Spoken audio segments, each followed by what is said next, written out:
രണ്ടിടങ്ങളിലായിട്ട് ഗംഗാരതി നടക്കുന്നുണ്ട്. പ്രഭാതത്തിൽ ഞാൻ കണ്ട ഗംഗാരതി തികച്ചൊരു ഭക്തി സാന്ദ്രമായിരുന്നു. ഇത്രമാത്രം വെളിച്ചവും അലങ്കാരങ്ങളോ ഒന്നും ഉണ്ടായിരുന്നില്ല. ഏകദേശം 45 മിനിറ്റ് മുമ്പ് തന്നെ എല്ലാ ഇരിപ്പിടങ്ങളും കാഴ്ചക്കാർ കൈയടക്കിയിരുന്നു. നമ്മുടെയൊക്കെ നാട്ടിൽ വൈകുന്നേരങ്ങളിൽ അമ്പലത്തിൽ വെക്കുന്ന ഭക്തിഗാനങ്ങൾ പോലെ ഏതോ ഒരു ഹിന്ദി ഭജൻ പിന്നാമ്പുറത്ത് മുഴങ്ങുന്നുണ്ട്. നല്ല രസമുണ്ട് അത് കേട്ടിരിക്കാനായിട്ട്. ഈ കാണുന്ന പയ്യന്മാർ അങ്ങോട്ടേക്കും ഇങ്ങോട്ടേക്കും ഒക്കെ നടക്കുന്നുണ്ട്. കൃത്യമായിട്ട് ഒരു കമാൻഡോ സുരക്ഷ ഉറപ്പുവരുത്തുന്ന പോലെ എല്ലാ കാര്യങ്ങളും കൃത്യമായിട്ട് നിരീക്ഷിക്കുന്നു. ആളുകളെല്ലാവരും തന്നെ ഗംഗാരതിക്ക് വേണ്ടിയിട്ട് കാത്തിരിക്കുകയാണ്. ഗാലറിയിൽ ഇരിപ്പിടം കിട്ടിയില്ലെങ്കിലും പ്രശ്നമൊന്നുമില്ല. മുന്നിൽ സജ്ജീകരിച്ചിരിക്കുന്ന കസേരകളിൽ കുറച്ച് പൈസ കൊടുത്താൽ നിങ്ങൾക്ക് അവിടെ ഇരിക്കാം. രാധേ രാധേ എന്നുള്ള പാട്ട് വച്ചത് മുതൽ കാഴ്ചക്കാരെല്ലാം ഉഷാറായി കൈകൊട്ടാനായിട്ട് ആരംഭിച്ചു. നിങ്ങൾ ആ പാട്ടൊന്ന് കേട്ടു നോക്ക്.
വോളണ്ടിയേഴ്സിന്റെ തലവൻ എന്ന് തോന്നുന്ന ഒരു മുതിർന്ന ആള് മൈക്കെടുത്ത് ഒരു ശ്ലോകം ചൊല്ലിയ ശേഷം എന്തോ കാര്യമായിട്ട് ഹിന്ദിയിൽ സംസാരിക്കുന്നുണ്ട്. എനിക്ക് പൂർണ്ണമായിട്ടും അത് മനസ്സിലാക്കാൻ സാധിച്ചില്ല. കാശിയുടെ പാരമ്പര്യത്തെക്കുറിച്ചും അതിൻ്റെ ചരിത്രത്തെക്കുറിച്ചും വളരെ പരിപാവനമായിട്ടുള്ള ഈ ഗംഗ ആരതിയുടെ ഓരോ ചടങ്ങുകളുടെ ഐതിഹ്യത്തെപ്പറ്റുമാണ് അദ്ദേഹം സംസാരിക്കുന്നത്.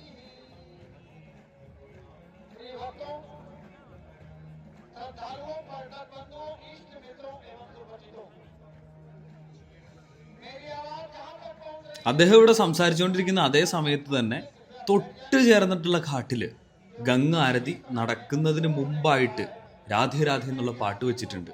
അവിടെ ഇവിടത്തെക്കാൾ വൈബാണ്. ആളുകൾ ആർത്തുല്ലസിച്ചിട്ടാണ് കൈയടിക്കുന്നത്. എനിക്ക് അവിടെ പോയിരുന്നാൽ മതിയായിരുന്നു എന്ന് തോന്നുന്നുണ്ട്. ഇപ്പോൾ ഞാനുൾപ്പെടെയുള്ള കാഴ്ചക്കാരും തന്നെ അദ്ദേഹം പറയുന്നത് വലിയ കാര്യമായിട്ട് കേൾക്കുന്നൊന്നുമില്ല. എല്ലാവരുടെയും ശ്രദ്ധ അപ്പുറത്ത് മുഴങ്ങി കേൾക്കുന്ന ഹർഷാരവത്തിലും രാധേ രാധേ എന്നുള്ള പാട്ടിലുമാണ്. ഞാനൊരു കാര്യം നിങ്ങളോട് പറയട്ടെ. നിങ്ങൾക്ക് ഈ ഗംഗാരതിയുടെ ഒട്ടുമിക്ക ഭാഗങ്ങളും ഞാനിവിടെ ചിത്രീകരിച്ചിട്ടുണ്ട്. പൂർണ്ണമായിട്ടും ആ ഫീല് കിട്ടണമെന്നുണ്ടെങ്കിൽ ഈ രാധേ രാധേ എന്നുള്ള പാട്ട് കേട്ട് ഒന്ന് അഡ്രിനാലിൻ പമ്പാക്കിയ ശേഷം വേണം ഗംഗാ ആരതി കാണാനായിട്ട്. നമ്മൾ കാണാൻ പോകുന്ന, അനുഭവിക്കാൻ പോകുന്ന ഗംഗാ ആരതി ഹിന്ദു സംസ്കാരത്തിൻ്റെ ഏറ്റവും മഹത്തായ ചടങ്ങുകളിൽ ഒന്നായിട്ടാണ് കണക്കാക്കപ്പെടുന്നത്. ഗംഗയെ ഹിന്ദുക്കൾ വെറുമൊരു നദിയായിട്ട് മാത്രമല്ല കാണുന്നത്. അവർ ഗംഗയെ മാതാവായിട്ട് ആദരിക്കുന്നു. ജീവിതത്തിൻ്റെ ഉത്ഭവവും ആത്മാവിൻ്റെ വിശുദ്ധിയും പാപങ്ങളെ കഴുകി മാറ്റുന്ന ശക്തിയും ഇതെല്ലാം ഗംഗയുടെ ഒഴുക്കിൽ പ്രതിഫലിക്കുന്നു എന്നിങ്ങനെ വളരെ സ്പിരിച്വലായിട്ടാണ് അദ്ദേഹം സംസാരിക്കുന്നത്. ഒരു സന്ദർശകനായിട്ട് ഗംഗ ആരതിയെ കാണുന്നത് വെറും ഒരു മതാചാരമായിട്ട് ഞാനും കാണുന്നില്ല. ഇതൊരു അനുഭവം തന്നെയാണ്. ഒരു അനുഭവം നമ്മുടെ ഉള്ളിലുള്ള വിശ്വാസത്തെ, ആത്മീയതയൊക്കെ പുതുക്കുന്നുണ്ടാകാം.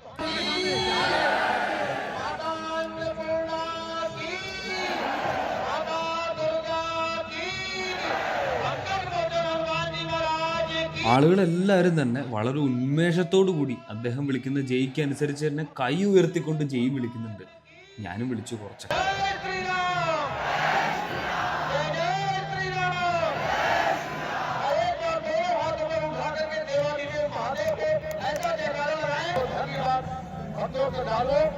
നമ്മുടെ നാട്ടിലൊക്കെ പള്ളിപ്പെരുന്നാളിനും ഉത്സവത്തിനും ഒക്കെ കാണുന്ന പോലെ കമ്മിറ്റിക്കാർ അവിടെയുണ്ട്. അവർ വന്ന് കൃത്യമായിട്ട് എല്ലാ കാര്യങ്ങളും കോർഡിനേറ്റ് ചെയ്യുന്നുണ്ട്. ആളുകളെ കൃത്യമായിട്ട് ഇരിപ്പിടത്തിൽ എല്ലാവരും കൃത്യമായിട്ടല്ലേ ഇരിക്കുന്നത്. അങ്ങോട്ടും ഇങ്ങോട്ടും ഓടി നടന്നുകൊണ്ട് തന്നെ അവരെല്ലാ കാര്യങ്ങളും കൃത്യമായിട്ട് തന്നെ കൈകാര്യം ചെയ്യുന്നുണ്ട്. ഹിന്ദി അറിയാത്തതുകൊണ്ടാണോ എന്ന് എനിക്കറിയില്ല, പ്രസംഗം കുറച്ച് അതിൽ വിടുന്നുണ്ടോ എന്ന് സംശയം. എനിക്ക് നന്നായിട്ട് ബോറടിച്ചു തുടങ്ങി, ചെറുതായിട്ട് ഉറക്കം വരാനും തുടങ്ങി. ഞാനൊരു പ്രൊഫഷണൽ ട്രാവൽ വ്ളോഗറൊന്നും അല്ലല്ലോ, അതുകൊണ്ട് ഫോണിലെ ബാറ്ററി ഒക്കെ വളരെ കുറവാണ്. അടുത്ത തവണ കുറച്ചുകൂടെ നന്നായിട്ട് പ്രിപ്പയർഡ് ആയിരിക്കണം. എത്രയും പെട്ടെന്ന് തന്നെ ഗംഗാരതി തുടങ്ങിയാൽ മതിയായിരുന്നു. അങ്ങനെ ദീർഘമായ പ്രസംഗത്തിൻ്റെ ഇടയ്ക്ക് തന്നെ പൂജ നടത്തുന്ന പണ്ഡിറ്റുമാർ രംഗപ്രവേശനം ചെയ്തു കഴിഞ്ഞിരിക്കുന്നു. അവർ അവരുടെ പീഠത്തിനെ കൃത്യമായിട്ട് എല്ലാ കാര്യങ്ങളും സജ്ജീകരിക്കുന്നതിനുള്ള തിരക്കിലാണ്. ഇതിപ്പോഴൊന്നും തുടങ്ങുന്ന മട്ടില്ല. പണ്ഡിറ്റുമാരൊക്കെ മറ്റൊരു വശത്തേക്ക് മാറുകയാണ്. കാരണം കസേരയിലിരിക്കുന്നവരൊക്കെ എഴുന്നേറ്റ് വന്ന് എന്തോ പ്രത്യേക പ്രാർത്ഥന ഉണ്ടെന്ന് തോന്നുന്നു. മുണ്ടെടുത്ത് കുർത്തയുടെ മുകളിൽ ജാക്കറ്റ് ഇട്ടിരിക്കുന്ന ചേട്ടനാണ് ഈ കമ്മിറ്റിയുടെ സെക്രട്ടറിയും തോന്നുന്നു. പുള്ളിയാണ് ഇവിടുത്തെ മെയിൻ. എല്ലാവരെയും വന്ന് മെയിനായിട്ടുള്ള കാര്യങ്ങളൊക്കെ ചെയ്യുന്നുണ്ട്. ഇതിനിടയിൽ കസേരയിൽ ഇരിക്കാൻ വേണ്ടിയിട്ട് സ്പെഷ്യൽ പാസ് എടുത്തിട്ടുള്ളവർ പരവതാനിയിലേക്ക് കയറി നിൽക്കുന്നുണ്ട്. അവിടെ എന്തോ പൂജ കൂടി ഉണ്ടെന്ന് തോന്നുന്നു. 2 പണ്ഡിറ്റുമാർ ആ മുമ്പിലെ പീഠത്തിലേക്ക് നടന്ന് കയറുന്നുണ്ട്. ഒരുപക്ഷെ VIP പാസ് എടുത്ത് ഏറ്റവും മുന്നിൽ നിന്ന് പൂജ കാണുന്നവർക്ക് അനുഗ്രഹം കൂടുതൽ കിട്ടുമായിരിക്കും. ആളുകളൊക്കെ അക്ഷമരായിട്ടാണ് ഇരിക്കുന്നത്. എല്ലാവർക്കും എത്രയും പെട്ടെന്ന് തന്നെ ഗംഗാരതി കാണണം. 300-400 രൂപയേ ഉള്ളൂ ഈ ഇരിപ്പിടം കിട്ടാനായിട്ട്. പെട്ടെന്നാണ് ഒരാളതേ മുമ്പോട്ടേക്ക് വരുന്നത്. കസേരയിലിരിക്കുന്ന ഭാര്യനെ വാ എഴുന്നേക്ക് എന്ന് ഹിന്ദിയിൽ പറയുന്നുണ്ട്. ആ പരവതാനി വിരിച്ചിരിക്കുന്ന സ്ഥലത്ത് പോയി നിന്ന് പൂജകളിൽ നേരിട്ട് പങ്കെടുക്കാനായിട്ട് ഭാര്യയെ ക്ഷണിക്കുകയാണ്. എന്ത് നല്ല കരുതലുള്ള ഭർത്താവ്. ഒരുപക്ഷെ മക്കളെയൊക്കെ പഠിപ്പിച്ച് നല്ല നിലയിൽ ജോലിയൊക്കെ ആക്കി അവരുടെ കല്യാണവും കഴിഞ്ഞ് അവരുടെയൊക്കെ കുട്ടികളുമായി കഴിഞ്ഞ സമയത്ത് കിട്ടുന്ന കുറച്ച് ഇടവേള സമയത്ത് മാത്രമായിരിക്കാം ജീവിതത്തിൽ അവർ ഇതുപോലെ യാത്ര ചെയ്തിട്ടുള്ളത്. അങ്ങനെയൊക്കെ ജീവിച്ച് തീർക്കുന്ന ഒരു ബഹുഭൂരിപക്ഷം ഇന്ത്യൻ ജനതയുടെ ഇടയിൽ നിന്നാണ് ഞാനും വരുന്നത് എന്ന് ഓർത്ത് കഴിഞ്ഞപ്പോൾ എനിക്ക് അത്ഭുതം തോന്നി. ഞാനൊരിക്കലും ഇതുപോലെ വയസ്സുകാലത്ത് യാത്ര ചെയ്യുന്ന ഒരാളായി മാറരുതേ എന്നുള്ളൊരു പേടി മാത്രമേ എനിക്കുള്ളൂ. അവിടെ പൂജകൾ തുടങ്ങുകയാണ്. രാവിലെ ഈ ചടങ്ങുകളൊന്നും തന്നെ ഉണ്ടായിരുന്നില്ല. നേരിട്ട് ഗംഗ ആരതി തന്നെയായിരുന്നു. പണ്ഡിറ്റ് ഓരോരുത്തർക്കുമായിട്ട് പ്രസാദം വീതിച്ചു കൊടുക്കുന്നുണ്ട്. അവരുടെ ആഗ്രഹങ്ങളും അവയ്ക്ക് വേണ്ടിയിട്ടുള്ള അനുഗ്രഹങ്ങളും അദ്ദേഹം കൊടുക്കുന്നുണ്ട്. ഉച്ചാഭാഷിണിയിലൂടെ വിവിധ തരത്തിലുള്ള മന്ത്രങ്ങളും അന്തരീക്ഷത്തിൽ മുഴങ്ങുന്നുണ്ട്. ഇപ്പോൾ അന്തരീക്ഷം ആകെ നന്നായിട്ട് തണുപ്പായിട്ടുണ്ട്.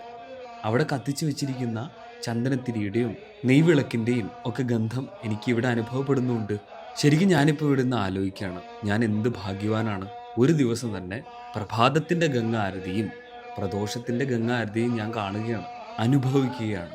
അങ്ങനെ ചടങ്ങുകളൊക്കെ ഏകദേശം അവസാനിക്കാറായെന്ന് തോന്നുന്നു.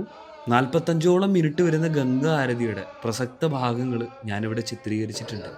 അത് നിങ്ങൾക്കായിട്ട് ദേ ഇവിടെ തുടങ്ങുകയാണ്.